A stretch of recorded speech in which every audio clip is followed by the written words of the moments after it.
بسم اللہ الرحمن الرحیم۔ علی اور عائشہ کی شادی کو 10 سال ہو چکے تھے، مگر ابھی تک وہ لا جیسی نعمت سے محروم تھے۔ کافی علاج کروایا مگر افاقہ نہ ہوا، تو اب اللہ کی مرضی سمجھ کر دونوں نے حالات سے سمجھوتا کر لیا تھا۔ اس بات پر دونوں اکثر افسردہ رہتے، مگر دونوں کے پیار میں کبھی کوئی کمی نہ آئی تھی۔ علی ایک نیک اور ایماندار بندہ تھا جو محنت مزدوری کر کے اپنے گھر کا خرچہ چلا رہا تھا۔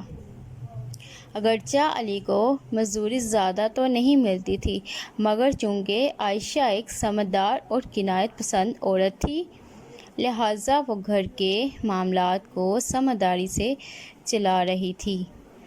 اس نے کبھی بھی علی سے کسی چیز کی فرمائش نہ کی اور نہ کبھی تنگ دستی کا ذکر کرتی، مگر عائشہ جلد امیر ہونے کے خواب ضرور دیکھتی اور اللہ سے ہر دم حالات کی بہتری کی دعا کرتی رہتی۔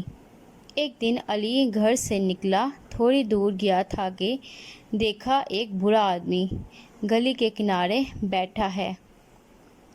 بوڑھے آدمی نے علی کو دیکھ کر پانی مانگا تو علی نے دکان سے گلاس میں پانی بھر کر اس بوڑھے کو پلا دیا۔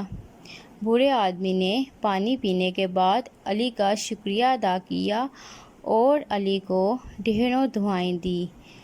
چند دن بعد جب علی کام سے واپس گھر آ رہا تھا تو راستے میں اس سے ایک بیگ ملا۔ پہلے تو وہ اس کو نظر انداز کر کے آگے بڑھنے لگا، مگر پھر فوراً سوچا کہ اب یہ اس کی ذمہ داری ہے کہ مالک تلاش کرے۔ یہ سوچ کر علی نے پہلے تو ادھر ادھر دیکھا، جب کوئی نظر نہ آیا تو بیگ اٹھا کر گھر آ گیا۔ عائشہ نے علی کے ہاتھ میں پکڑے بیگ کو سوالیہ انداز میں دیکھا تو علی نے ساری بات بتا دی۔ عائشہ نے فوراً علی کے ہاتھ سے بیگ پکڑا اور اسے کھول دیا۔ اندر نئے اور پرانے نوٹ ہی نوٹ تھے۔ عائشہ اتنے نوٹ دیکھ کر گھبرا گئی اور جلدی سے بیگ بند کر کے ادھر ادھر دیکھنے لگی کہ کہیں کوئی دیکھ تو نہیں رہا۔ عائشہ تجسس اور خوشی کے ملے جلے تاثرات کے ساتھ علی کا چہرہ تکنے لگی، جیسے پوچھ رہی ہو کہ اب کیا کرنا ہے۔ علی اس کی دلی کیفیت سمجھ گیا اور فوراً بولا کہ ہمیں مالک کو تلاش کر کے یہ بیگ اس تک پہنچانا ہے، کیونکہ ہمارا دین امانت میں خیانت کو پسند نہیں کرتا اور دوسروں کے مال پر نظر رکھنا بھی ایک ناپسندیدہ فعل ہے۔ علی کی یہ بات سن کر عائشہ بولی کہ وقتی طور پر شیطان نے مجھے بہکانے کی کوشش کی تھی، مگر اللہ کا شکر ہے کہ میں تمہاری بات سے ہوش میں آ گئی ہوں۔ یہ کسی کی امانت اور ہماری آزمائش ہے، ہم انشاءاللہ اس آزمائش میں کامیاب ہوں گے۔ دونوں نے بیگ کی جب تلاشی لی تو انہیں ایک بیگ میں پڑا ایک کارڈ ملا جس پر کسی کا نام اور ٹیلی فون نمبر لکھا تھا۔ علی نے اس نمبر پر کال کر کے بات کی تو پتہ چلا کہ وہ شخص اس بیگ کا مالک تھا جو بیگ کے گم ہونے پر سخت پریشان تھا۔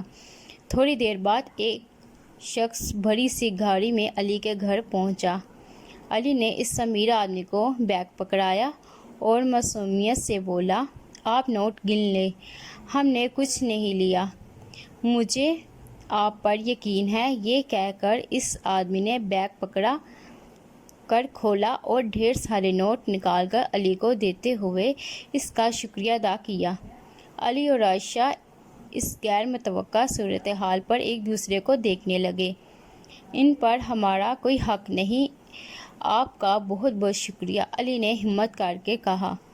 یہ آپ کی ایمانداری کا صلہ ہے اور اس میں میری خوشی بھی شامل ہے، امیر آدمی مسکراتے ہوئے بولا اور ان کے گھر سے نکلا کر گاڑی میں بیٹھ کر چلا گیا۔ اس آدمی کے جانے کے بعد علی اور عائشہ دیر تک اپنے رب کا شکریہ ادا کرتی رہی کہ کس طرح ان پر اللہ کی رحمت نازل ہو گئی۔ اس واقعے کے بعد اللہ نے ان کے دن بدل دیے۔ علی نے ایک دکان ڈالی جس سے وہ دن دگنی اور رات چگنی ترقی کرنے لگا۔